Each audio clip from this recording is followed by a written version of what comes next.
Ladies, gentlemen, children of the interwebs, out there, Sebastian Envy Strong Style Cinephile, and any surprise to absolutely no one, we have another fantastic episode of Stargirl. So let's geek about it for a scant few minutes now. In the last episode, we saw Courtney getting dragged down into the muck and the mire by Eclipso, which we come to find out is the Shadowland. The Shadowland is what birthed Eclipso. It's, as we find out from Cindy, who has been trapped there, it's a place where just all the bad stuff from humanity just festers, just lies, the hate, the fears, the bad intentions, all of that stuff just kind of festers in this place, and it gave rise to Eclipso. Cindy found out about it as she was doing all her research and stuff into the Black Diamond. It's kind of interesting to kind of see them clash at first, because Cindy immediately attacks Courtney, thinking that Courtney is just another apparition in this Shadowland. Like I said, it kind of shows what it does to people. It kind of shows them what they're afraid of. It reminds them of the misdeeds maybe they've done, the bad intentions, the bad person that they are at their core. Or it kind of focuses on that to kind of make them suffer, and just it's almost like Lucifer, with how hell worked in the universe of Lucifer, where you could get out at any point in time. There was nothing keeping you in hell. It was like your own guilt, your own anguish that was actually keeping you in there. And I actually like that concept of it. And the Shadowland is kind of like almost the same way, where it's just tearing you up with your own anguish and fear and remorse or regret and dread. That's what it uses to tear you up. And Cindy's been in there a while, and in the apparitions that have been appearing to her to make her suffer is her father, is Courtney, who she's been killing versions of over and over again. Of course, they're not the real ones. They're just imaginary things that she's been killing over and over again. So she's surprised to see Courtney actually there. And they kind of clash over the fact that both of them are stuck there, that Cindy blames Courtney for her being there. Courtney's like, well, you the one that brought the Black Diamond out, and it's your fault that we're here. And then we kind of get a little bit into Cindy's background. She says that she's embraced her darkness and kind of the bad hand that she's been dealt, her mother dying, which we find out. We don't find out the exact circumstances, but maybe you get a little glimpse of it. There's a little Cindy vision that Cindy has of little Cindy. Kind of, her mom says she can't do something, so she gets upset, and probably that's what, she lashed out and killed her, or accidentally put out her little knives and killed her. So it's interesting to see that, to get a little bit of that insight into Cindy's background, and kind of see that Cindy feels genuinely, appearance-wise anyway, feels genuinely bad for what she has done. Also, Courtney encounters Dr. Midnight, who we know is trapped there, and then we see the effect that the goggles have. Wow, everything appears to actually be this black and white version of Blue Valley, where Cindy sees the Fiddler family, and then sees Zarek and his family, to kind of get a call back to the card trick from the first episode. Was it the first episode? Earlier episodes.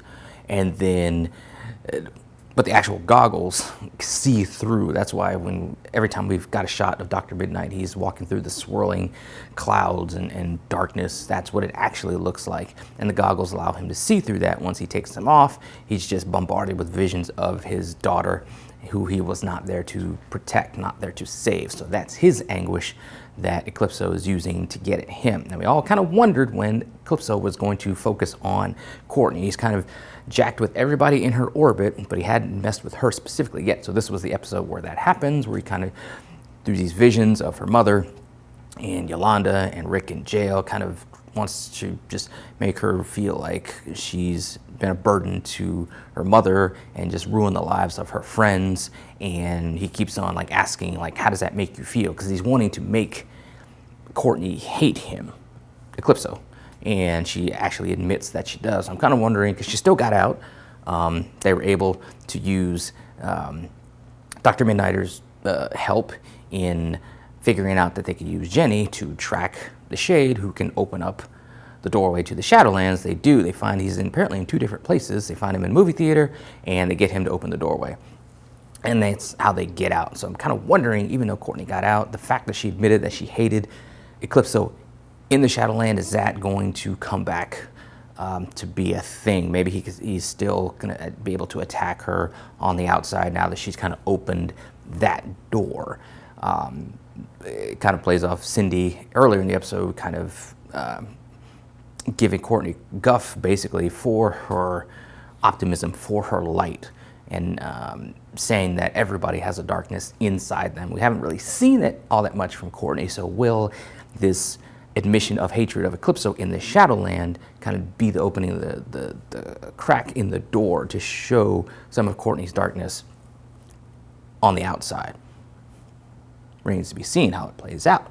But it was just a great episode. You see some background in Cindy, you see some more, just a little bit more of the shade and just how complicated the guy is, because apparently, as Dr. Midnighter said, he never really was part of the ISA. He never, like, it goes back to his conversation with Courtney that he said that there's good and there's evil. Or there's not just good and evil, not just good and bad. There are shades of gray, and while he is a bad person, he is not necessarily evil. Cindy in this episode kind of mentions that there's not just black and white. As Courtney sees things, there's kind of a gray area in the middle, and we kind of see that Shade operated in that gray area. So he saved Dr. Midnight back from the attack from the ISA, and he works to pull Courtney back out, basically dying in the process, or does he? Because when they track down, they use Jenny and the ring to track down the Shade, popped up in 2 locations. So I kind of wonder what's in that other location. Was that another part of the Shade that he can retreat to, or that was helping with his healing process, or was that maybe like Eclipso or something to do with Eclipso? I kind of wondered that. They didn't explore that, but I'm kind of wondering that, is the Shade really gone, or is he going to come back at some point in time for the climactic battle with Eclipso? Remains to be seen how it kind of plays out. And then we get left with Cindy wanting to help and saying who wants to kill Eclipso. So she's going to team up with them to battle Eclipso. And we got 2 episodes left. So I'm curious to kind of see how this is going to shake out. Is she really going to be on their side taking out Eclipso, or is she going to try to take out Eclipso? And then Courtney, where's the double cross? Is Cindy on her way to redemption, which I hate this whole redemption thing with every supervillain, but whatever. Is she on some sort of redemption path, or is she going to, double cross them at the very end? Remains to be seen how it plays out. I love the fact that Dr. Midnight is is back. So I'm curious to kind of see how he's going to be used going forward. Is he just going to meet up with Beth and say, hey, glad to meet you, and shake her hand, say hi, thanks to everybody else for pulling me out, and then leave to go maybe try to track down his wife, maybe ex-wife at this point? Or is he going to stick around, and as I've said in other videos, is he going to train Beth to really be the next Dr. Midnight, and maybe give her some tools and some tactics to just got to be better and more useful in the field, not just tapping on her goggles and, being able to see passwords, or just showing, hollow screens or whatever? Is she going to be a more capable hero with the help of the original Dr. Midnight? Remains to be seen. But again, all in all, fantastic episode. It was low on the special effects and action kind of stuff, but again, they're just managing their budget and their special effects very, very well. I assume in the next 2 episodes, we'll see that kind of ratcheted up a little bit, especially with the season finale.